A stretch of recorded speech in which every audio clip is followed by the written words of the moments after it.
नमस्कार दोस्तों, स्वागत है आप सभी का अपने YouTube channel perfect study GS में। दोस्तों, आज हम लोग प्रैक्टिस सेट करने वाले हैं आरआरबी एनटीपीसी और ग्रुप डी का समान अध्ययन का प्रैक्टिस सेट, जो कि प्रैक्टिस सेट नंबर 7 होगा। इससे पहले दोस्तों हम लोग 6 प्रैक्टिस सेट कर चुके हैं। अगर उसे आपने नहीं देखे हैं तो मेरे प्लेलिस्ट में जाकर उसे देख सकते हैं। दोस्तों, इसमें हम लोग 40 क्वेश्चन का डिस्कशन करने वाले हैं। दोस्तों, यह प्रैक्टिस सेट जो हम लेकर आए हैं, यह आपको इसके झा सर के बुक से लेकर आए हैं। दोस्तों, इस प्रैक्टिस सेट में जीके जीएस, साइंस और आपको करंट अफेयर्स का क्वेश्चन दिया हुआ है, जो कि आपके आने वाले एग्जाम के लिए बहुत ही महत्वपूर्ण है। दोस्तों, इसमें प्रीवियस ईयर का क्वेश्चन भी दिया हुआ है। दोस्तों, आपसे एक रिक्वेस्ट है कि अभी तक आप हमारे चैनल को सब्सक्राइब नहीं किए हैं तो प्लीज़ इसे सब्सक्राइब कर लें और इसे ज़्यादा से ज़्यादा लाइक करें, दोस्तों में शेयर करें, फेसबुक, व्हाट्सएप, टेलीग्राम के माध्यम से, और बेल आइकन का बटन दबाना ना भूलें, क्योंकि जो भी मैं वीडियो डालूंगा उसका नोटिफिकेशन आपको पहले प्राप्त होगा।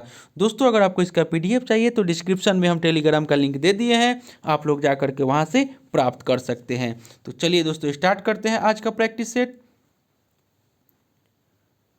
आज का पहला क्वेश्चन हो जाएगा, कह रहा है कि शिवाजी ने 1660 के दशक में हमलों की श्रृंखला का नेतृत्व करने के लिए डैश रणनीति और सैन्य रणनीतियों का उपयोग किया।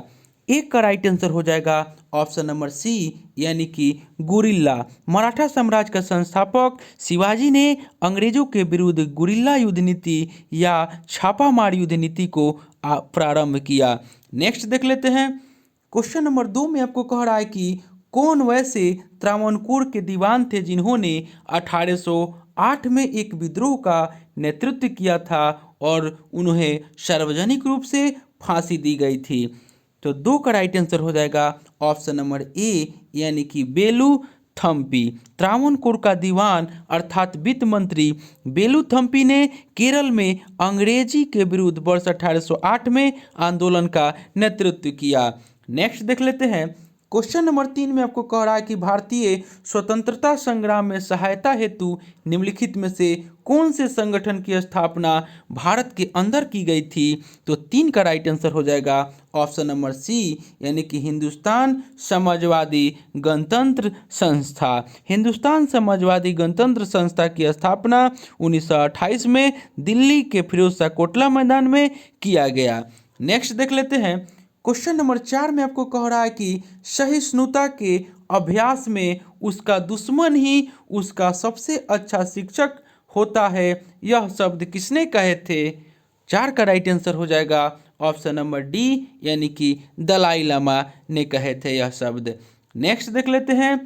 क्वेश्चन नंबर 5 में आपको कह रहा है कि बोस्टन चाय पार्टी किस वर्ष में हुई थी। 5 का राइट आंसर हो जाएगा ऑप्शन नंबर ए, 1773 ईस्वी में हुआ था यह बोस्टन पार्टी। 1773 में यूएसए का बोस्टन नामक बंदरगाह पर सैमुअल एडम्स के नेतृत्व में स्वतंत्रता सेनानी का नेतृत्व कर रहे क्रांतिकारी ने ईस्ट इंडिया कंपनी के द्वारा भेजा गया चाय की पेटी को समुद्र में फेंक दिया, जिसके कारण समूचे समुद्र में चाय बिखरा हुआ था। उसे ही बोस्टन की पार्टी कहा जाता है। नेक्स्ट देख लेते हैं। क्वेश्चन नंबर 6 में कह रहा है कि हमारे संविधान का कौन सा अनुच्छेद यह कहता है कि सदन में वोटों की समतुल्यता की स्थिति में स्पीकर के पास अंतिम कास्टिंग मत होगा, यानी कि 6 का राइट आंसर हो जाएगा ऑप्शन नंबर डी, अनुच्छेद 100। अनुच्छेद 100 के आधार पर लोकसभा अध्यक्ष को सदन में निर्णायक मत देने का अधिकार है। नेक्स्ट देख लेते हैं।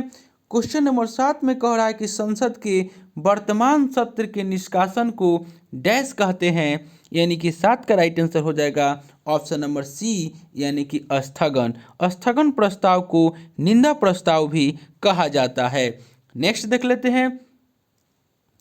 क्वेश्चन नंबर 8 में कह रहा है कि जनवरी 2018 में तेलंगाना सरकार ने अनुसूचित जाति और अनुसूचित जनजाति आयोग का गठन किया था। इस आयोग का प्रमुख कौन होगा। 8 का राइट आंसर हो जाएगा ऑप्शन नंबर डी, यानी कि येरुला श्रीनिवास। अनुच्छेद 338 एवं 338 के क के आधार पर 65वां संविधान संशोधन के द्वारा SC/ST आयोग का गठन किया गया और यह एक संवैधानिक संस्था है, जबकि 1978 में वैधानिक संस्था के रूप में इस आयोग का गठन किया गया था। नेक्स्ट देख लेते हैं। क्वेश्चन नंबर 9 में आपको कह रहा है कि अमेरिकी इतिहास में राष्ट्रपतियों के सबसे प्रसिद्ध भाषणों में से एक दी गेटिसबर्ग एड्रेस है। उस अमेरिकी राष्ट्रपति का नाम बताएं जिन्होंने यह महत्वपूर्ण भाषण दिया था। तो 9 का राइट आंसर हो जाएगा ऑप्शन नंबर ए, यानी कि अब्राहम लिंकन। अमेरिका का संविधान 1789 में लागू हुआ, जो अध्यात्मक शासन प्रणाली अर्थात राष्ट्रपति शासन प्रणाली वाला देश है। और अब तक अमेरिका का जितने भी राष्ट्रपति हुए उसमें सर्वाधिक लोकप्रिय राष्ट्रपति अब्राहम लिंकन हुए। नेक्स्ट देख लेते हैं। क्वेश्चन नंबर 10 में आपको कह रहा है कि ग्रहों के पथों का आकार क्या होता है। तो 10 का राइट आंसर हो जाएगा ऑप्शन नंबर सी, यानी कि अंडाकार होता है ग्रहों के पथों का आकार। नेक्स्ट देख लेते हैं।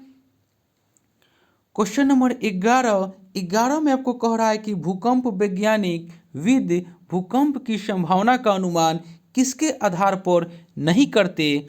11 का राइट आंसर हो जाएगा ऑप्शन नंबर सी, यानी कि ग्रहों की स्थिति के आधार पर आपको भूकंप की संभावना का अनुमान नहीं करते हैं। नेक्स्ट देख लेते हैं। क्वेश्चन नंबर 12 में कह रहा है कि मलेशिया के झंडे में लाल और सफ़ेद रंग की पट्टियाँ बारी बारी से शामिल है। 12 का राइट आंसर हो जाएगा ऑप्शन नंबर डी, यानी कि 14। मलेशिया के झंडे में लाल और सफ़ेद रंग की पट्टी कुल 14 बारी बारी से आता है, उसे ट्रिप्स ऑफ ग्लोरी भी कहते हैं। नेक्स्ट देख लेते हैं। क्वेश्चन नंबर 13 में आपको कह रहा है कि गंगा के मैदानी इलाकों में डैश मिट्टी है। 13 का राइट आंसर हो जाएगा ऑप्शन नंबर सी, यानी कि कछारी मिट्टी है। नेक्स्ट देख लेते हैं। क्वेश्चन नंबर 14 में कह रहा है कि भारत में राष्ट्रीय आय को किसके पदों में मापा जाता है। तो 14 का राइट आंसर हो जाएगा ऑप्शन नंबर बी, यानी कि साधन लागत पर शुद्ध राष्ट्रीय उत्पाद, यानी कि चतुर्थ आय की गणना साधन लागत पर, जबकि जीडीपी और जीएनपी की गणना बाजार कीमत पर की जाती है। नेक्स्ट देख लेते हैं। क्वेश्चन नंबर 15 में कह रहा है कि अप्रत्यक्ष करों का मुख्य बोझ किसे उठाना पड़ता है। तो 15 का राइट आंसर हो जाएगा ऑप्शन नंबर सी, यानी कि उपभोक्ता को उठाना पड़ता है। जब आय पर कर लगाया जाता है तो यह प्रत्यक्ष कर होता है, और जब वस्तु पर कर लगाया जाता है तो वह अप्रत्यक्ष कर होता है। और उपभोक्ता जब किसी भी वस्तु को बाजार से खरीदता है तो उसे अप्रत्यक्ष कर देना होता है। और अप्रत्यक्ष कर में कानूनी करदाता और वास्तविक करदाता दोनों अलग अलग व्यक्ति होता है। नेक्स्ट देख लेते हैं। क्वेश्चन नंबर 16 में आपको कह रहा है कि समीकरण F बराबर ma को न्यूटन के डैश नियम के रूप में जाना जाता है। 16 का राइट आंसर हो जाएगा ऑप्शन नंबर ए। इसे हम लोग द्वितीय नियम के आधार पर द्वितीय नियम के रूप में जानते हैं, F बराबर ma को। नेक्स्ट देख लेते हैं। क्वेश्चन नंबर 17 में कह रहा है कि पेंडुलम लयबद्ध दोलक हारमोनियम ऑसिलेटर की तरह काम करता है, अतः डैश में इसका प्रयोग किया जाता है। 17 का राइट आंसर हो जाएगा ऑप्शन नंबर सी, यानी कि धूप घड़ी यानी कि सन डायल में इसका प्रयोग किया जाता है। नेक्स्ट देख लेते हैं। क्वेश्चन नंबर 18 में आपको कह रहा है कि पृथ्वी की सतह पर पलायन वेग लगभग डैश है। 18 का राइट आंसर हो जाएगा ऑप्शन नंबर बी, यानी कि 11.2 किलोमीटर प्रति सेकेंड, यानी कि पृथ्वी की सतह पर पलायन वेग लगभग 11.2 किलोमीटर प्रति सेकेंड है। नेक्स्ट देख लेते हैं। क्वेश्चन नंबर 19 में आपको कह रहा है कि एक साधारण चुंबक किसे आकर्षित नहीं करता। 19 का राइट आंसर हो जाएगा ऑप्शन नंबर सी, यानी कि कांसा को आकर्षित नहीं करता है। एक साधारण चुंबक कांसा को आकर्षित नहीं कर सकता। और चुंबकीय प्रवृत्ति के आधार पर आपको पदार्थ को 3 भागों में बांटा गया है, प्रतिचुंबक, अनुचुंबक और लौह चुंबक। नेक्स्ट देख लेते हैं क्वेश्चन नंबर 20 में आपको कह रहा है कि निम्नलिखित में से किस प्रकार की किरणें पृथ्वी के वायुमंडल में प्रवेश नहीं कर पाती। तो 20 का राइट आंसर हो जाएगा ऑप्शन नंबर बी, यानी कि एक्स किरणें। एक्स किरणें पृथ्वी के वायुमंडल में प्रवेश नहीं कर पाती। एक्स किरणें की खोज रोएंटजन ने की थी और इसका उपयोग टूटी हुई हड्डी तथा फेफड़ों के रोगों को पता लगाने में किया जाता है। नेक्स्ट देख लेते हैं क्वेश्चन नंबर 21 में कह रहा है कि परमाणु रासायनिक रूप से जुड़कर डैश बन जाते हैं। 21 का राइट आंसर हो जाएगा ऑप्शन नंबर ए, यह अणु बन जाते हैं। नेक्स्ट देख लेते हैं क्वेश्चन नंबर 22 में कह रहा है कि इनमें से कौन सी नोबेल गैस नहीं है। 22 का राइट आंसर हो जाएगा ऑप्शन नंबर डी, हाइड्रोजन जो है यह आपका नोबेल गैस नहीं है। नेक्स्ट देख लेते हैं क्वेश्चन नंबर 23 में आपको कह रहा है कि चौक का रासायनिक नाम क्या है। 23 का राइट आंसर आपका हो जाएगा ऑप्शन नंबर सी, यानी कि कैल्शियम कार्बोनेट जो है यह आपको चौक का रासायनिक नाम है और इसका फार्मूला हो जाता है CaCO3। नेक्स्ट क्वेश्चन देख लेते हैं क्वेश्चन नंबर 24 में आपको कह रहा है कि बहुप्रयोग प्लास्टिक की पानी की बोतलें डैश की बनी होती है। 24 का राइट आंसर हो जाएगा ऑप्शन नंबर सी, यह आपको पॉलीथीन की बनी होती है। बहुप्रयोग प्लास्टिक की पानी की बोतलें पॉलीथीन की बनी होती है और प्लास्टिक बहुलीकरण द्वारा बनाया जाता है। नेक्स्ट क्वेश्चन देख लेते हैं 25 में कह रहा है कि मानव शरीर का सबसे बड़ा अंग कौन सा है। 25 का राइट आंसर हो जाएगा ऑप्शन नंबर सी, यानी कि त्वचा। मानव शरीर का सबसे बड़ा अंग त्वचा है और त्वचा के बाहरी आवरण को एपिडर्मिस कहते हैं। नेक्स्ट देख लेते हैं क्वेश्चन नंबर 26 में कह रहा है कि मानव शरीर की कोशिकाओं में डैश पाए जाते हैं, यानी कि 26 का राइट आंसर आपका हो जाएगा ऑप्शन नंबर डी, यानी कि 23 जोड़ी गुणसूत्र। मानव शरीर की कोशिकाओं में 23 जोड़ी गुणसूत्र पाए जाते हैं। नेक्स्ट देख लेते हैं क्वेश्चन नंबर 27 में कह रहा है कि ओरिजिन ऑफ स्पीसीज नामक पुस्तिका किसने लिखी थी। तो 27 का राइट आंसर हो जाएगा ऑप्शन नंबर सी, यानी कि यह चार्ल्स डार्विन के द्वारा लिखी गई पुस्तक है। और आपको यह पुस्तक जो है ओरिजिन ऑफ स्पीसीज प्रजातियों की उत्पत्ति नामक पुस्तक है, जो कि 24 नवंबर 1859 ईस्वी में चार्ल्स डार्विन द्वारा लिखी गई और इस पुस्तक से जीवों की उत्पत्ति तथा विकास को जैव विकास द्वारा समझाया गया है। नेक्स्ट देख लेते हैं क्वेश्चन नंबर 28 में आपको कह रहा है कि पुरुष में कितने अंडकोश होते हैं। 28 का राइट आंसर हो जाएगा ऑप्शन नंबर ए, यानी कि 2। नेक्स्ट क्वेश्चन देख लेते हैं क्वेश्चन नंबर 29 में आपको कह रहा है कि ब्लू रे डिस्क एक डैश है। 29 का राइट आंसर आपका हो जाएगा ऑप्शन नंबर सी, यानी कि डाटा संग्रह प्रणाली। ब्लू रे डिस्क एक डाटा संग्रह प्रणाली है और यह ऑप्टिकल डिस्क का एक प्रकार है जो उच्च स्टोरेज क्षमता के कारण मल्टीमीडिया भंडार में लोकप्रिय हो रहा है।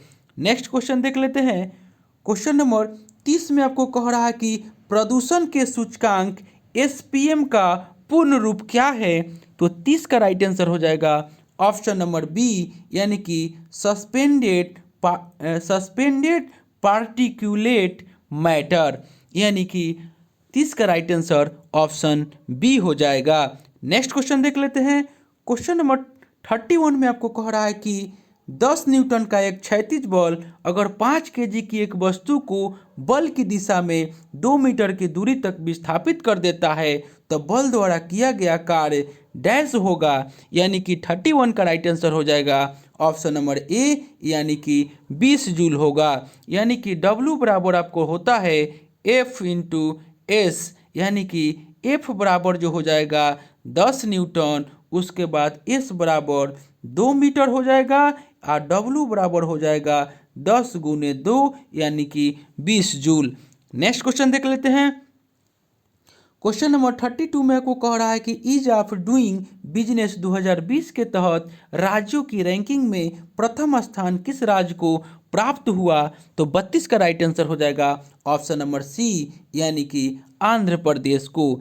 ईज ऑफ डूइंग रैंकिंग को बिजनेस रिफॉर्म एक्शन प्लान के अंतर्गत department for promotion of industry एवं इंटरनल ट्रेड द्वारा तैयार किया जाता है और वित्त मंत्री निर्मला सीतारमण द्वारा चौथा संस्करण 2020 में जारी किया गया है। और इस रैंकिंग में आंध्र प्रदेश का प्रथम, उत्तर प्रदेश को द्वितीय और तेलंगाना को तृतीय स्थान प्राप्त हुआ।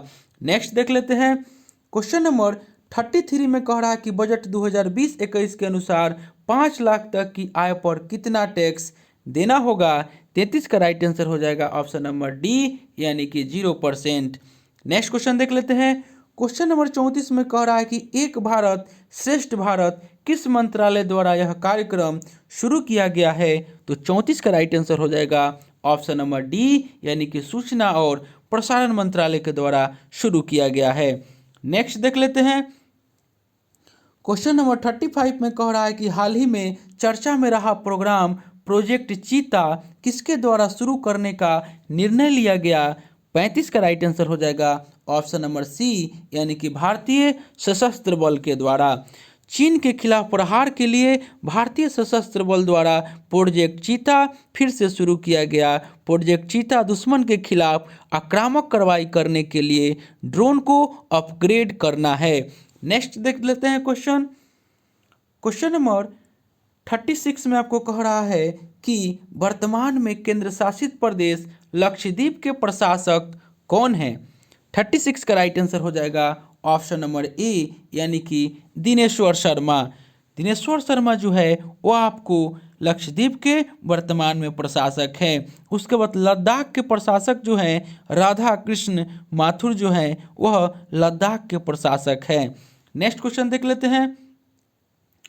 क्वेश्चन नंबर 37 में आपको कह रहा है कि विश्व पुस्तक मेला 2020 का आयोजन किस शहर में हुआ।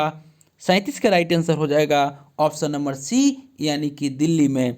दिल्ली स्थित प्रगति मैदान में विश्व पुस्तक मेला 2020 का आयोजन हुआ और विश्व पुस्तक मेला 2020 का थीम था गांधी लेखकों के लेखक। नेक्स्ट क्वेश्चन देख लेते हैं। क्वेश्चन नंबर 38 में कह रहा है कि वर्ष 2020 को किस राज्य सरकार द्वारा कृत्रिम बुद्धिमत्ता वर्ष के रूप में मनाने की घोषणा की गई। 38 का राइट आंसर हो जाएगा ऑप्शन नंबर सी, यानी कि तेलंगाना सरकार। नेक्स्ट देख लेते हैं। क्वेश्चन नंबर 39 में आपको कह रहा है कि वर्तमान में फिनलैंड के प्रधानमंत्री कौन बनी है। 39 का राइट आंसर हो जाएगा ऑप्शन नंबर सी, यानी कि सना मारिन जो है वो आपको फिनलैंड की वर्तमान प्रधानमंत्री बनी है। नेक्स्ट देख लेते हैं। और आपको ऑप्शन ए में बोरिस जॉनसन दे रहा है, यह आपको ब्रिटेन के प्रधानमंत्री है। उसके बाद आपको दे रहा है ऑप्शन बी में प्रवीण जगन्नाथ, यह आपको मॉरिशस के प्रधानमंत्री है। उसके बाद ऑप्शन डी में दे रहा है माफ कीजिएगा सुतसेंग चोंग, यह आपको ताइवान के प्रधानमंत्री है। नेक्स्ट और अंतिम क्वेश्चन आज का देख लेते हैं। 40 में कह रहा है कि वर्तमान में भारतीय पैरा ओलंपिक समिति के अध्यक्ष कौन बनी है। तो 40 का राइट आंसर हो जाएगा ऑप्शन नंबर बी, यानी कि दीपा मलिक। दोस्तों यह प्रैक्टिस सेट जो हम लेकर आए थे यह आपको आरआरबी एनटीपीसी और ग्रुप डी का प्रैक्टिस सेट नंबर 7 था। इससे पहले दोस्तों हम 6 प्रैक्टिस सेट करा चुके हैं। अगर उसे आपने नहीं देखे हैं तो मेरे प्लेलिस्ट में जाकर उसे देख सकते हैं। दोस्तों यह प्रैक्टिस सेट जो हम लेकर आए थे वह एसके झा सर के बुक से लेकर आए थे। दोस्तों आपसे एक रिक्वेस्ट है कि अभी तक आप हमारे चैनल को सब्सक्राइब नहीं किए हैं तो प्लीज़ इसे सब्सक्राइब कर लें और इसे ज़्यादा से ज़्यादा लाइक करें, दोस्तों में शेयर करें फेसबुक, व्हाट्सएप, टेलीग्राम के माध्यम से, और बेल आइकन का बटन दबाना ना भूलें क्योंकि जो भी मैं वीडियो डालूंगा उसका नोटिफिकेशन आपको पहले प्राप्त होगा। और दोस्तों अगर आपको इसका PDF चाहिए तो डिस्क्रिप्शन में हम टेलीग्राम का लिंक दे दिए हैं, आप लोग जाकर के वहाँ से प्राप्त कर सकते हैं। तो चलिए दोस्तों मिलते हैं नेक्स्ट वीडियो में, तब तक के लिए धन्यवाद।